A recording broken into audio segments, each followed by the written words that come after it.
जय हिंद सभी को। उम्मीद करते हैं आप सभी बढ़िया हैं, स्वस्थ हैं और मस्त हैं। कल हम लोग पढ़े थे sports physiology.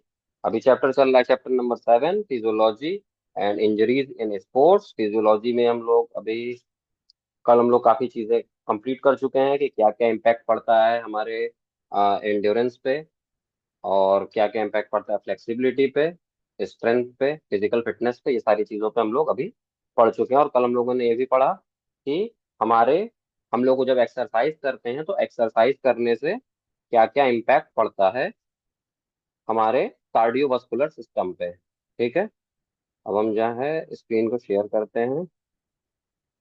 Content only, share. ठीक।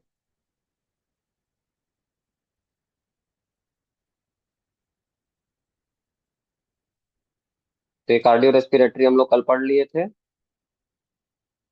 आज हम लोग देखेंगे क्या क्या इफेक्ट पड़ता है एक्सरसाइज का हमारे मस्कुलर सिस्टम पे। क्या क्या इम्पैक्ट पड़ता है हमारे इसका, शायद यही है क्या।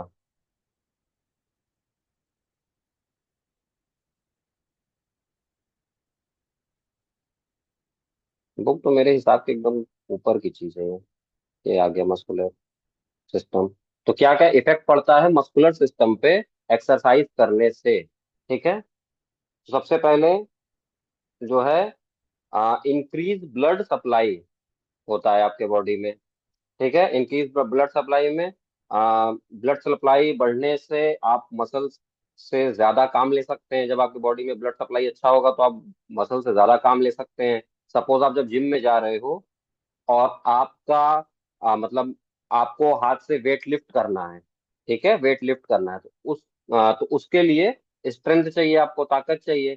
तो जब आप वेट उठाते हो तो अल्टीमेटली खून पहुंचता है आपके मसल्स के अंदर, तो प्रॉपरली कॉन्ट्रैक्ट होता है। प्रॉपरली छोड़ते हो तो कॉन्ट्रैक्शन बहुत इंपॉर्टेंट होता है, ताकि ब्लड अच्छे से फ्लो कर पाए। जितना ज्यादा मसल में ब्लड फ्लो करता है उतनी अच्छे से आप मसल्स को आपकी मसल्स जो होती है वो ग्रो कर पाती है। इसलिए एक्सरसाइज करने से मस्कुलर सिस्टम पे सबसे पहला इम्पैक्ट जो पड़ता है, इंक्रीज ब्लड सप्लाई होता है। ठीक है, इसके बाद increase muscles temperature. Muscles temperature में क्या लिखा है इसमें, मैंने पीछे भी बताया था कि बॉडी में जब हीट जनरेट होती है तभी हमारी बॉडी में फ्लेक्सिबिलिटी आती है। तो जब हमारी बॉडी में हीट जनरेट होती है तभी हमारी मसल्स भी अच्छे से वर्क कर पाती है। ठीक है, तो इसलिए मसल्स टेम्परेचर भी बहुत इम्पैक्ट डालता है। ठीक है, तो जब हमारी बॉडी गर्म रहेगी तो हमारी मसल्स जो है वो और बेटर वे में परफॉर्म कर पाएगी। इसके बाद आता है आपका तीसरा point, increase flexibility, increase muscle flexibility. Exercise करने से आपकी फ्लेक्सिबिलिटी बढ़ती है तो आप बेटर परफॉर्म कर पाते हो, और आपको इंजरीज के चांसेस भी जो हैं वो काफी कम हो जाते हैं। इसलिए मसल फ्लेक्सिबिलिटी भी जरूरी होती है। फिर आता है accumulation of lactate. Muscles requires oxygen, muscles को ऑक्सीजन चाहिए। उसमें प्रॉपर ब्लड की सप्लाई होगी। अगर प्रॉपर ब्लड की सप्लाई नहीं होगी तो प्रॉपर मात्रा में आपके मसल्स में ब्लड नहीं जा पाएगा, जिसकी वजह से लैक्टेट एसिड जो है लैक्टेट एसिड जो है मसल्स में वो जो है उसकी वजह से लैक्टेट एसिड जो है वो बढ़ेगा आपके बॉडी में, और आपके बॉडी में उस पार्ट में कहीं ना कहीं पेन होने लगेगा, कहीं ना कहीं दर्द कहीं ना कहीं महसूस होने लगेगा। कई बार होता है बॉडी में किसी पार्ट में मसल्स में बहुत पेन होता है, तो इसी वजह से होता है क्योंकि वहां पे प्रॉपर ऑक्सीजन नहीं जा पाता है। अगर प्रॉपर ऑक्सीजन जा रहा है आपकी बॉडी में मसल्स में तो आपको उस जगह पे पेन नहीं हो पाएगा। ठीक। फिर आता है micro tears in muscle fibres. इसमें क्या है, जब हम एक्सरसाइज करते हैं तो हमारा मसल्स टिश्यूज जो है वो स्ट्रेस में आ जाता है। मसल्स भी अंदर से कहते हैं अरे क्या, थोड़े दिन लोग को स्ट्रेस में आ जाते हैं जब हम लोग कोई भी वर्कआउट करने जाते हैं। ठीक है, जैसे कि आप जब जिम में जाते हो तो वहां पे आप क्या करते हो, पहले आप मसल्स को अपने ब्रेक करते हो। जब आपकी मसल्स ब्रेक होती है तभी तो नई जनरेट होती है, तभी तो बढ़िया वाली आती है। तो इसलिए मसल्स का ब्रेक होना बहुत जरूरी है। हम लोग जब हॉस्टल में रहते थे, ये डैडीज में नहीं, जब मैं स्पोर्ट्स हॉस्टल में रहता था उसमें किसी कोच ने बताया था, किसी ने मुझे बताया था कि जब हम लोग सुबह उठ करके जो वार्म अप करते हैं, एक्सरसाइज करते हैं, तो हम लोग पता नहीं कितनी 1 लाख या पता नहीं कितने नसें हम लोग अपनी तोड़ते हैं अपनी। और अगर जो लोग इसको नहीं तोड़ते हैं, वो लोग कहीं ना कहीं बहुत अनफिट हो जाते हैं और भविष्य में उनको दिक्कत होती है। तो इसलिए इसी तरीके से मसल्स को भी ब्रेक करना बहुत जरूरी होता है। वार्म अप करिए, सुबह उठिए, एक्सरसाइज करिए। अगर आप मसल्स को अपने तोड़ेंगे और ब्रेक होगी मसल्स, एक्सरसाइज करेंगे प्रॉपर, तो आपकी मसल्स जो है नई बनेगी और अच्छी बनेगी और तगड़ी बन जाएगी। ठीक है, वही चीज आता है आपका micro tears in muscle fibres में। ठीक है।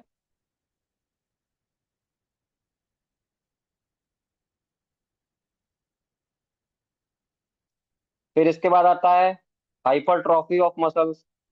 ठीक। तो जो हाइपरट्रॉफी में क्या मेन चीज है कि आपकी मसल्स टूटी, ठीक है, टूटने के बाद फिर से नई बनी, उसी को हम लोग हाइपरट्रॉफी बोलते हैं इसमें मेनली। ठीक है, मतलब मसल्स टूटेगी फिर नहीं बनेगी, इसी को हम लोग हाइपरट्रॉफी कहते हैं। ठीक है, तो मसल्स हाइपरट्रॉफी आता है, hypertrophy of muscles. Next point है increase in strength of ligament and tendons. और क्या इम्पैक्ट डालता है? Increase in size and number of mitochondria etcetera, इस तरीके से। लेकिन आप ऊपर के केवल 4-5 पॉइंट जो हैं, जो हमने नोट्स में दिए हैं, केवल उतना कर लेंगे तो आपका काम हो जाएगा, वो इनफ है। बाकी आप बुक से रीड ओनली में बाकी पॉइंट्स को डाल सकते हैं, कि आप उसको बाद में आराम से पढ़ लीजिएगा, बस एक बार देख लीजिएगा। ठीक। तो क्या क्या एक्सरसाइज पे, एक्सरसाइज करने से आपके मस्कुलर स्ट्रेंथ पे, मस्कुलर सिस्टम पे क्या क्या इम्पैक्ट पड़ते हैं, वो हम लोगों ने देख लिया। नेक्स्ट टॉपिक है आपकी एजिंग।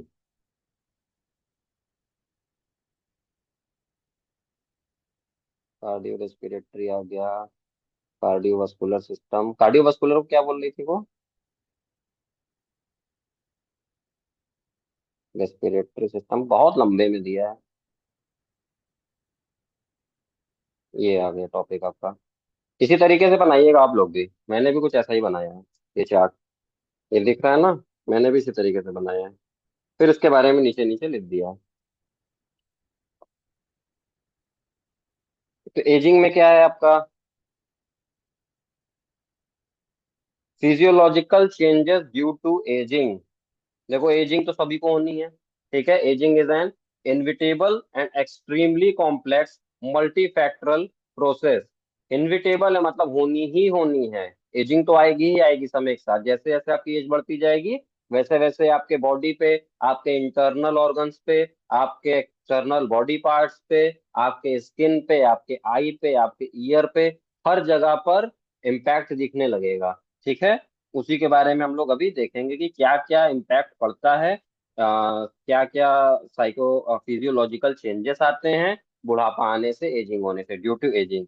ठीक है, कुछ लोगों की एजिंग बहुत जल्दी आ जाती है, कम उम्र में ही बूढ़े लगने लगते हैं। कुछ लोग की एज ज्यादा होती है लेकिन वो बहुत को यंग लगने लगते हैं। जैसे मैंने अपने प्रीवियस जो डेलिम्स के ओनर हैं बाबा मंदोक, उनकी फोटो भी मैंने दिखाई थी कि वो कितने फिट एंड फाइन लगते हैं, क्योंकि वो अभी भी स्पोर्ट्स खेलते हैं। ठीक है, वो करते हैं अभी भी। ठीक है, इसमें क्या क्या है? इसमें कुछ लोगों को जेनेटिक्स होता है, जेनेटिक्स की वजह से भी होता है कि कुछ लोग जल्दी बूढ़े हो जा रहे हैं। ठीक है, इसमें और क्या चीज है?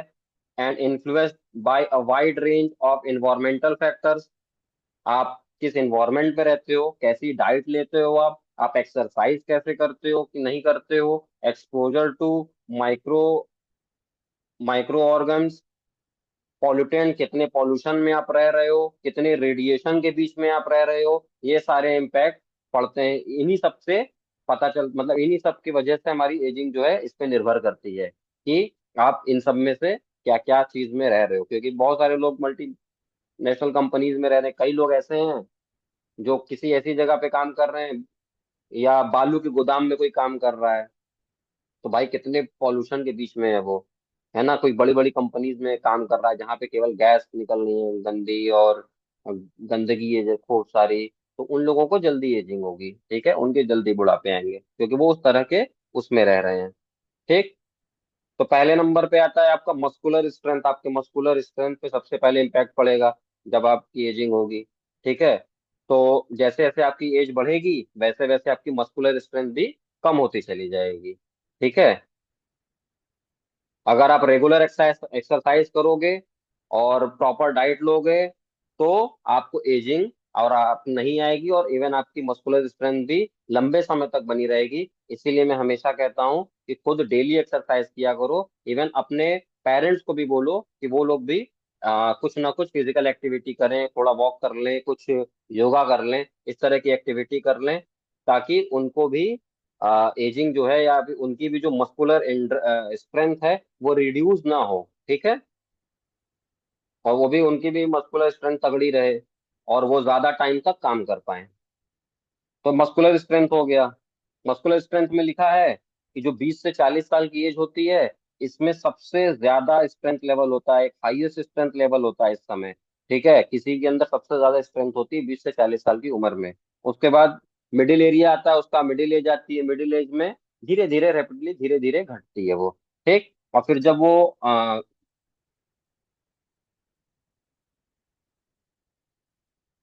और जो लास्ट स्टेज आती है 60 साल के आसपास जब चले जाते हैं, तो फिर बहुत ज्यादा स्लो प्रोसीजर हो जाता है, बहुत ज्यादा उनकी स्ट्रेंथ, मस्कुलर स्ट्रेंथ घटती चली जाती है। इसके बाद आता है second point, neural function. Neural function क्या है? हमारी नर्व्स, हमारी नसें, नसों के फंक्शन के बारे में यहाँ पे बात हो रही है। ठीक है, तो हमारे ब्रेन के फंक्शन की बात हो रही है यहाँ पे। विथ एजिंग न्यूरल फंक्शन भी धीरे धीरे डाउनफॉल को चले जाने लगता है हमारा। उम्र बढ़ने से हमारी जो एक्साइटमेंट पर सबसे ज्यादा, मतलब अनफेवरेबल, सबसे ज्यादा दुष्प्रभाव पड़ता है हमारे उस पे। ठीक है, एजिंग होने से। और हमारा रिएक्शन टाइम कम हो जाता है। तो ये सारी चीजें हमारी एजिंग से होती है, न्यूरल फंक्शन से। ठीक है, इसमें हमारे ब्रेन की बात हो रही है और नर्वस सिस्टम की बात हो रही है। ठीक, इसके बाद आता है इंडोक्राइन चेंजेस विथ एजिंग। इसका मतलब जो हमारे हार्मोन्स हैं, उन हार्मोन्स में में जो हार्मोनल चेंजेस होते हैं, उसके वजह से हमें मल्टीपल डिसीज भी देखने को मिलते हैं। जैसे थायराइड देखने को मिलता है, हार्ट डिसीज देखने को मिलता है, और ब्लड प्रेशर देखने को मिलता है हमें। ये सारे डिजीज भी हमारे इसी सब से होते हैं। लिखा क्या है इसमें कि approximately 40% of individuals age between 65 and 75, and 50% of the those older than 80, 80 साल से ज्यादा लोग जो हो जाते हैं, 50% उनमें, और 65 से 75 तक के लोगों में 50%, और 80 पर जो 80 से पार चले जाते हैं, उनके में भी काफी ज्यादा इम्पेयर्ड ग्लूकोज टॉलरेंस हो जाता है, जो कि लीड करता है टाइप 2 डायबिटीज को। ठीक है, डायबिटीज के भी दो पार्ट हैं, दो टाइप्स होते हैं, टाइप 1 टाइप 2। बायोलॉजी वालों को पता होगा, दिव्यांश और स्वाति को इसके बारे में। थायराइड डिसफंक्शन भी दिक्कत आती है। इसका मेन मोटा मोटा मतलब है कि जैसे जैसे आपकी एजिंग होती है, वैसे वैसे आपके अंदर बीमारी आने लगती है ढेर सारी। सिंपल सी बात यही है, एंडोक्राइन चेंजेस, आपके हार्मोन्स चेंज होते रहते हैं। ठीक है, इसके बाद आता है आपका पुल्मोनरी फंक्शन, रिलेटेड टू लंग्स है। यहाँ पे रिलेटेड टू लंग्स बात हो रही है, तो लंग्स पे भी आपके काफी ज्यादा इम्पैक्ट पड़ता है। कहाँ चले गए हम, बहुत नीचे आ गए। तो प्लुमिनरी फंक्शन में क्या है कि आपके हाँ लंग्स पे भी एजिंग का मतलब काफी इम्पैक्ट देखने को मिलता है, बहुत ज्यादा दिक्कत आती है एजिंग से उसमें भी। इसके बाद आता है कार्डियोवास्कुलर सिस्टम। तो कार्डियोवास्कुलर सिस्टम में आपके हार्ट पे भी दिक्कत आती है, आपके लंग्स पे भी दिक्कत आती है। इन सारी चीजों में जैसे जैसे हम बूढ़े होते जाएंगे, वैसे वैसे हमें दिक्कत आएगी। ठीक है, देखिए यहाँ पे आ गए हम लोग कार्डियोवास्कुलर पे। फिर इसके बाद आता है बॉडी कंपोजिशन। बॉडी कंपोजिशन में क्या है कि कि इसमें ओवरऑल 60 के बाद बॉडी मास जो है हमारा, 60 साल के बाद हमारा बॉडी मास जो है वो कम होता चला जाएगा। आप देखोगे मसल्स मास जो है वो गिरता चला जाएगा, फैट जो है एक्यूमुलेट होता चला जाएगा आपका। ठीक है, फिर आता है बोन मास। आपके जो हड्डी का मास है वो भी घटता चला जाएगा आपका, वो भी धीरे धीरे कम होता चला जाएगा। कैल्शियम की डिफिशियंसी कम होती चली जाएगी, धीरे धीरे इंसान वीक होता चला जाएगा। अब इसके बारे में हम लोग उस चैप्टर में पढ़े थे, फीमेल ट्रायड वाले में। ऑस्टियोपोरोसिस हो जाता है, हड्डी की बीमारी। बताया था मैंने, हड्डी एकदम बुरबुरी हो जाती है। तो इसमें कैल्शियम की कमी हो जाती है, विटामिन डी की कमी हो जाती है आपको। ठीक। Bone mass can decrease by 30 to 50% in person older than 60 age. तो 60 साल के से जो ज्यादा पुराने हो जाते हैं, बूढ़े हो जाते हैं, उनका 30 से 50% जो है वो कम हो जाता है, बोन मास डिक्रीज हो जाता है। ठीक है। उससे उनको ऑस्टियोपोरोसिस जैसी बीमारी हो जाती है। ठीक। अब आता है इसके बाद, अच्छा लिखा भी, osteoporosis major problem with ageing. Mens and women. आप लोग ना जब भी फ्री रहा करिए, बाकी सब्जेक्ट, मेजर सब्जेक्ट के बाद जब टाइम दिया करिए थोड़ा सा, अगर आधी घंटा भी देंगे तो आप एक्सरसाइज जरूर किया करिए। बुक आपके पास है ही, एक्सरसाइज करिए उसकी। मतलब जो बुक में एक्सरसाइज दी है वो वाली एक्सरसाइज तो करनी ही करनी है, फिजिकल एक्सरसाइज। अब आता है sports injuries classification, causes and prevention. तो जो स्पोर्ट्स इंजरीज है उससे क्वेश्चन बनेगा ही बनेगा आपके एग्जाम में। ठीक है। तो बहुत ध्यान से इस टॉपिक को पढ़ना है। पिक्चर के माध्यम से हम समझेंगे इसको, और वैसे बहुत आसानी से ये हमको समझ में भी आएगा। पिक्चर को ध्यान से देखना है और पिक्चर के माध्यम से हमें इसको समझ में आ जाएगा। ठीक है। तो फिजिकल डैमेज हुआ टिश्यू, बोन, या किसी भी बॉडी ऑर्गन पे जब हम एक्शन में थे, या हम कोई स्पोर्ट्स खेल रहे थे, तो कुछ डैमेज होता है। बहुत सारी इंजरीज ऐसी होती हैं जो आउटर हैं, जो दिखाई दे रही हैं। बहुत सारी इंजरीज ऐसी होती हैं जो इनर हैं, जो दिखाई नहीं देती हैं। ठीक है। उस सब के बारे में हम लोग अभी देखेंगे। आउटर वाले में खरोच लग जाना, कट लग जाना, इनर वाले में मोच आ जाना, खिंचाव हो जाना, ये सारी चीजें आती हैं। ठीक है। तो क्लासिफिकेशन ऑफ स्पोर्ट्स इंजरीज में हम लोग सबसे पहले देखेंगे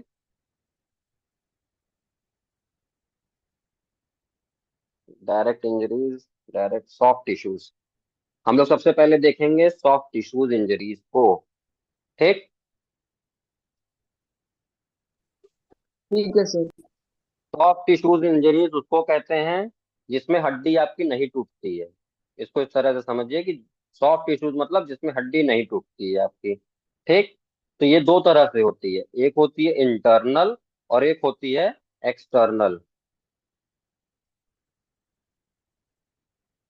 दीज आर सॉफ्ट टिश्यूज। ठीक। इसमें इंजरीज आपको जो भी है वो आपको, आपके इसमें किसी में हड्डी नहीं टूटी है। तो हमने क्लास में ही बताया था इंटरनल इंजरीज कैसी हैं। स्ट्रेन, स्ट्रेन का मतलब मोच पड़ जाना। दौड़ रहे थे ग्राउंड में, कहीं गड्ढा आया, टैकल कोई कर दिया, बॉल पे, मेरे पैर पे कर दिया, पैर हमारा मुड़ गया, ट्विस्ट हो गया और एंकल पे मोच आ गई हमारे। सिद्धार्थ को जैसे पिड्डो खेलते वक्त आई थी सबके सामने, वो मोच आई थी उसको। ठीक है। पैर मुड़ा, स्लिप किया और मुड़ा पैर और उसको इंजरी हो गई, तो उसको क्या हुआ, मोच आ गई। तो मोच आने का मतलब स्ट्रेन पड़ गया उसके पैर में, स्ट्रेन हो गया, स्ट्रेन इंजरी हुई उसको। अब इसके बाद स्प्रेन आता है। स्प्रेन का मतलब होता है खिंचाव। लोग कहते हैं मेरे यहाँ पे मोच आ गई है, यहाँ कंधे पे थोड़ी मोच आती है किसी को, यहाँ खिंचाव होता है हमें। मोच आती है हमारे एंकल के साइड में थोड़ी। ठीक है। तो यहाँ पे खिंचाव होता है हमें। हमने भाला फेंका, हमने बॉलिंग को फास्ट आगे कर दी, या हमने गलत तरीके से सो गए तो थोड़ा सा मेरे यहाँ खिंचाव आ गया। ठीक है। उसको हम कहते हैं स्प्रेन। ठीक। तो ये सॉफ्ट टिश्यूज इंजरीज में इंटरनल इंजरीज है जो दिखाई नहीं दे रही हैं हमें। दूसरा एक्सटर्नल इंजरीज जो दिखाई देती हैं हमें, एब्रेशन, खरोच लग गया, एक्सीडेंट हो गया, गिर गए, यहाँ खरोच लग गया पूरा। क्या मैचेस में भी रन आउट होने वाले, डाइव मारे, खरोच लग गया, तो उसको हम कहते हैं एब्रेशन हो गया। ठीक है। फॉलिंग ऑन रफ और फिल्म सरफेस लिखा भी है इसमें। इसके बाद आता है कंट्यूजन। कंट्यूजन में किसी चीज से लग गया चोट, लकड़ी से लग गया, किसी का घुटना लग गया थाइस पे, है ना। जैसे सुप्रिया को लगा था स्कूल में, इंजरी हुई थी, टेबल से लग गया था, तो वहां उसको नीला पड़ गया था। नीला पड़ जाना, काला पड़ जाना, कजरी जम जाना जिसको कहा जाता है गाँव में। ठीक है। उसको हम लोग कहते हैं कंट्यूजन। ठीक है। ये दिखाई दे रही है। इसके बाद आता है सर लाल, लैसरेशन। क्या? सर लाल भी हो जाता है कभी कभार। हम्म।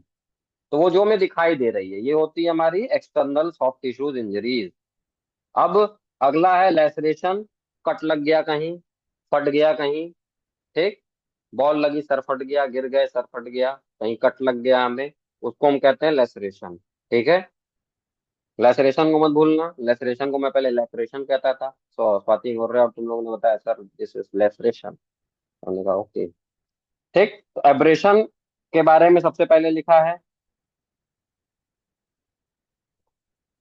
एब्रेशन के बारे में इसमें भी लिखा है, सॉफ्ट टिश्यूज इंजरीज एब्रेशन। देखो खरोच लगा इसके घुटने पे, देखो लगा है ना खरोच। तो हो सकता है एग्जाम में घुटना ही दे दे खरोच वाला, सबको स्क्रीन दिख रही है ना, ये खरोच वाला घुटना ही दे दे। तो पूछ ले कि ये इस इमेज को आइडेंटिफाई करिए और बताइए कि कौन सा इंजरी हुआ है इसको, तो आप बताएंगे एब्रेशन हुआ है, एब्रेशन इंजरी है। थोड़ा इसको और डिफाइन करने को बोलेगा तो this is a soft tissues injury, इसमें किसी बोन का टूटना नहीं होता है, और ये external soft tissue tissue injuries में आता है। इस तरीके से हम लोग इसको लिख सकते हैं। ठीक है, we can see this in naked eye, on naked eye, इस तरीके से हम लोग लिख सकते हैं इसको। ठीक है, तो इसलिए इमेजेस के बारे में हमने शुरू में ही बताया था, इमेजेस को अच्छे से देखना है और समझना है। ठीक है, अब इसके प्रिवेंशन क्या है, कैसे पहले लगती है चोट, कैसे लगती है, कहीं गिर गए कहीं से, ठीक है, हार्ड सरफेस पे गिर गए छिल जाता है हमारा। ठीक, जैसे कि बाइक से जा रहे हैं एक्सीडेंट हो गया छिल गया, ग्राउंड में घुटना रगड़ा गया, जैसे इस लड़के का वो हुआ है। ठीक, इसके प्रिवेंशन के बारे में देख लीजिए। प्रिवेंशन इसमें नहीं दिया, प्रिवेंशन में मुझसे समझिए। प्रिवेंशन के बारे में आप लोग ऑलरेडी क्लास में ही पढ़ाए थे। जब भी आप अपनी ट्रेनिंग पे जाइए या फिर उस पे कंपटीशन में जाइए, तो दोनों जगह जाने से पहले आप सबसे पहले वार्म अप बढ़िया कर लीजिए। वार्म अप करिए। जब आप ट्रेनिंग पीरियड में कंडीशनिंग एक्सरसाइज करिए। ठीक है, कंडीशनिंग ट्रेनिंग फेज में आप कंडीशनिंग करिए। उसके बाद गुड क्वालिटी के आप इक्विपमेंट्स लीजिए, पहनिए, प्रोटेक्टिव गियर्स पहनिए, हेलमेट पहनिए, नी कैप पहनिए, नी गार्ड पहनिए, सिन गार्ड पहनिए, इन तरह का प्रोटेक्टिव इक्विपमेंट्स पहनिए। ठीक है, केयरफुल रहिए। थोड़ा सा ग्राउंड पे अच्छे क्वालिटी के ऑफिशिएट होंगे, अच्छे ऑफिशियल्स होंगे, अच्छे अंपायर होंगे, अच्छे रेफरी होंगे, तो जाहिर सी बात है इंजरी नहीं होगी। अब जिसको पता ही नहीं है खिलान, जिसको गेम के बारे में ही नहीं पता, उसको मैं रेफरी बना दूं या अंपायर बना दूं, तो एक कोई बीमर मार दिया सर पे, बॉल डायरेक्ट आकर के जब सर पे लगती है उसको बीमर कहते हैं क्रिकेट में। तो एक बीमर मारा सर पे, उसने नो बॉल भी नहीं दिया, कुछ नहीं दिया उसने, तो अब बॉलर तो दोबारा मारेगा भाई, तिबारा मारेगा भाई। तो इसमें ऑफिशियल की गलती, जो अंपायरिंग कर रहा है उसकी गलती है। ठीक है, तो सब स्पोर्ट्स में अच्छे ऑफिशियल होने चाहिए, तब जा करके हमें इंजरी से बचने का हमारा चांसेस अच्छा रहता है। ठीक है, तब हम इसको कर सकते हैं। प्रोटेक्टिव गियर्स के बारे में बता ही चुके हैं। और हम लोग रूल एंड रेगुलेशन को अच्छे से फॉलो करेंगे किसी भी स्पोर्ट पे, तो भी हमें इंजरीज नहीं होंगी। ये जो पॉइंट्स है ये हम आपको भेजेंगे, प्रिवेंशन नोट्स में भेजेंगे। इस प्रिवेंशन को अच्छे से पढ़ लीजिएगा, सब में मैक्सिमम में यही प्रिवेंशन काम आने वाला है। ठीक है, इसके बाद आता है कंट्यूजन। हम्म, डायरेक्ट हिट लग गई किसी चीज से हमें, ठीक है, without any sports equipment, can be the main cause of confusion. हमने सिन गार्ड नहीं पहना था, हमें लग गई, सिन पे लग गई हमें चोट। ठीक, जैसे अभी एक लड़के को लगी हुई है सिन गार्ड, वहां तो हॉस्टल में कोई पहनता नहीं है, एक लड़के का ये सिन वाला पार्ट जो है स्लाइड थोड़ा सा फ्रैक्चर हुआ है, अमृत का लास्ट एट। ठीक है, फुटबॉल खेलते समय। तो कंट्यूजन में सिंपल है, किसी चीज से डायरेक्ट हिट लग गई, नीला पड़ गया, काला पड़ गया, कहीं से 10 मिनट बचा है, कंट्यूजन निपटा देते हैं। तो कंट्यूजन में मेनली यही सारी चीजें हैं। कोई कराटे में किसी को कोई किक मार दिया, तो पैर पे लग गई, हाथ पे लग गई, तो यहाँ पे हमको नीला पड़ गया, देखो यहाँ पे भी देखो इसको नीला पड़ा हुआ है यहाँ पे, ये देखो ये नीला पड़ा हुआ है इसको। ठीक, और बॉक्सिंग में मार दिए, ये पूरा नीला हो गया, काला हो गया आंख पूरा मेरा। ठीक, तो इस तरीके से इसको कंट्यूजन कहते हैं। ठीक, ये भी हमको दिख रही है, तो इसलिए ये एक्सटर्नल कही जाती है, एक्सटर्नल सॉफ्ट टिश्यूज इंजरीज में आता है ये। फिर उसके बाद आता है laceration. The regular tear like wound caused by some blunt trauma. इसके कॉजेस क्या हैं लेसरेशन के? लेसरेशन में मेनली क्या चीज था? कट लग जाना और फट जाना किसी चीज का। ठीक है। Mostly laceration is the result of the skin hitting an adjacent object or an object hitting the skin with force। Simple चीज है, हमारे स्किन पे यहाँ पे सीधे सीधे बॉल लगी और मेरा सर फट गया, या किसी की कोहनी लगी मेरा सर फट गया, या किसी ऑब्जेक्ट से हमें कट लग गया कहीं पे, उसको हम लेसरेशन बोलते हैं। ठीक है। तो जो प्रिवेंशन है कंट्यूजन का, वही सेम प्रिवेंशन जो है, जो प्रिवेंशन है आपका इसका, क्या ये एब्रेशन का, वही सेम प्रिवेंशन आप डाल दीजिएगा इसमें कंट्यूजन में। ठीक है। और जब लेसरेशन की बात करेंगे तो इसमें क्या करना है? प्रॉपर पर्सनल इक्विपमेंट होने चाहिए आपके पास, इंक्लूडिंग आई प्रोटेक्शन होना चाहिए, can be help in preventing the same. ये भी वही बात कर रहा है जो पहले वाला किया था। ठीक। इसके बाद आता है आपका स्ट्रेन। स्ट्रेन कहाँ से आ गया?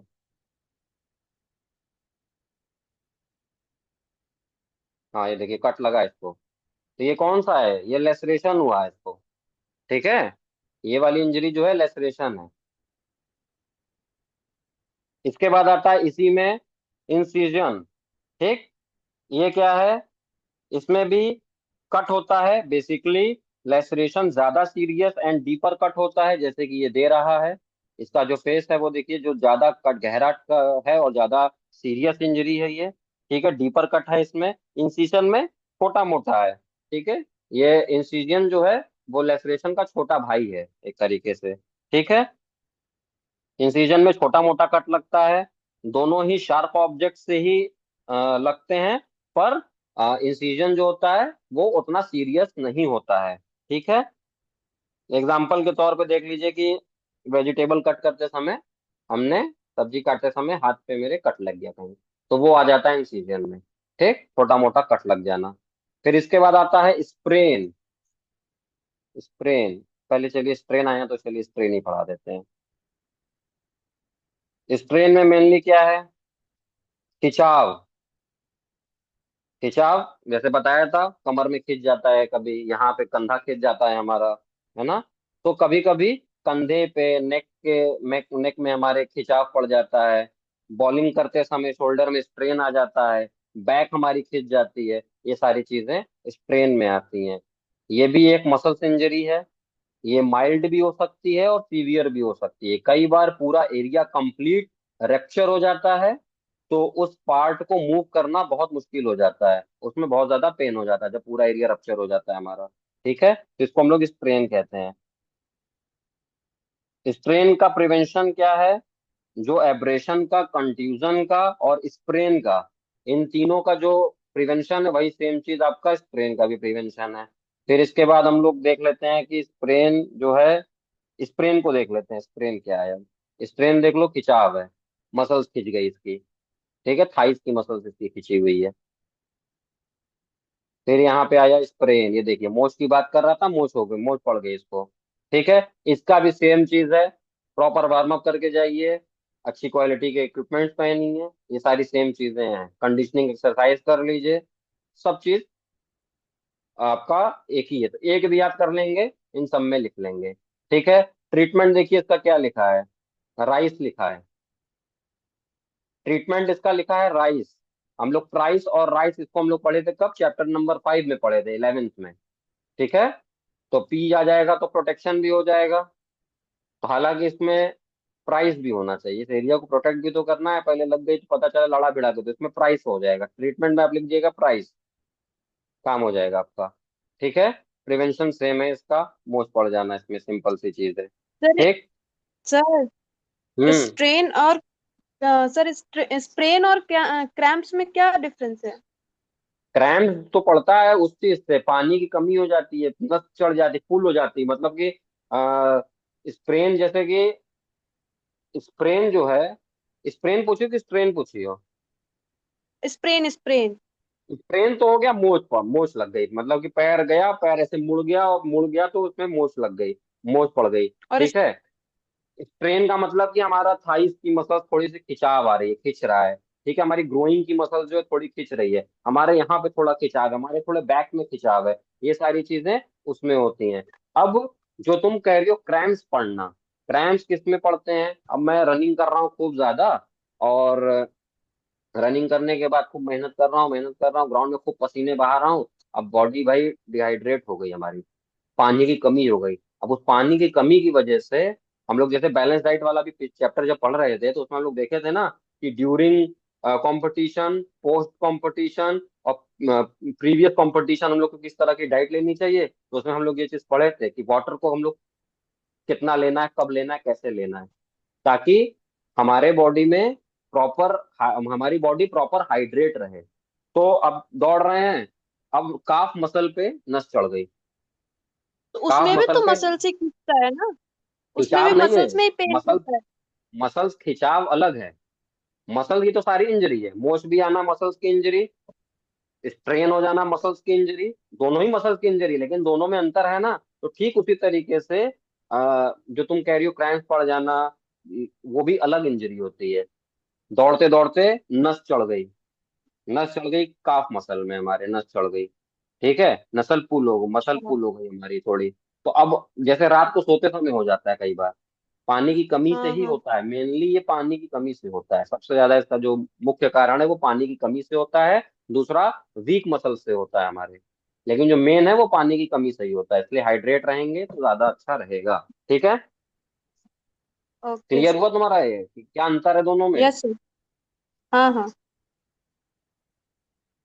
तो स्ट्रेन भी देख लिए, स्ट्रेन भी देख लिए, सब चीज देख लिए। अब इस क्लास को मैं स्टॉप करके फिर से स्टार्ट कर रहा हूँ, हार्ट टिश्यू इंजरी पढ़ाता हूँ, क्योंकि सिर्फ 2 मिनट बचा है। अभी तक में किसी को कोई डाउट?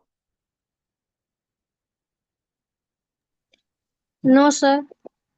चलो तो इसको मैं यहाँ से स्टॉप कर देता हूँ पहले, सबसे पहले रिकॉर्डिंग।